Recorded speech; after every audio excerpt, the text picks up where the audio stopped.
Alrighty, boys and girls, Flappy was just explaining how we need to conduct the experiment. He uses a type of sign language that takes a while to explain to other people how to understand what he's saying, so we might have to save that for another video, but just trust me that I know exactly what he told me. Alrighty, now boys and girls, we are going to start off with, we need 3 cups or 3 glasses. You're going to need probably 3 eggs. You're going to need some water, and you're going to need some vinegar. Alrighty, so again, these are the things you're going to need. You're going to need 3 cups or 3 jars, 3 glasses, they'll do. You need a bit of water. You're going to need 3 eggs and some vinegar. Alright, so while you gather those things, I'll hold up the please press pause sign. So, press pause. Okay, now that you have all the things that I asked you to get, we are going to keep this nice and simple. We're going to experiment around and see if different things touching eggs will cause the eggs to behave any differently, to see if there's something we could call maybe a chemical reaction or a chemical change. So the first thing we're going to do is get our eggs and very carefully put them into the, I've got glass so they could break easily, so I'm going to hold it on its side and slide it in very carefully and not drop it. And you can see this says air, which is something that's called the control. A control means if we didn't do anything different, what would happen? So what happens to an egg if it's just sitting in air? So that's what we can always go back to. So that's what a control is. All right, the next one says water. So this is what we're going to put the water in, but we need to get the egg in there very carefully. So I'm going to turn it on its side, very carefully put my egg in. All right.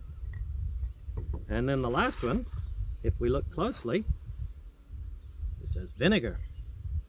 So that same thing. Let's put the jar on the side, very carefully put the egg in. Okay, so far so good. I'm going to have you guys hit pause so that you can get that sorted out. So press pause.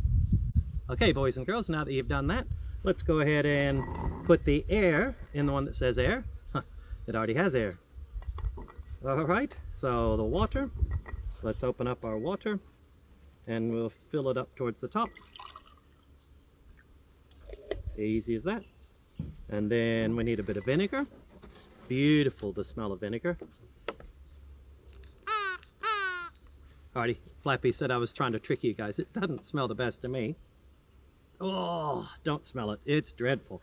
Alrighty, so this is something you might want to get help from mom and dad or an older brother or sister or somebody to help you. You just want to very carefully fill the vinegar up over the egg, and we're just going to sit back and see what happens. So I'm going to put these somewhere safe so that they don't get bumped or knocked over, or maybe there could be something that wants to eat them tonight, so I might keep them in the house.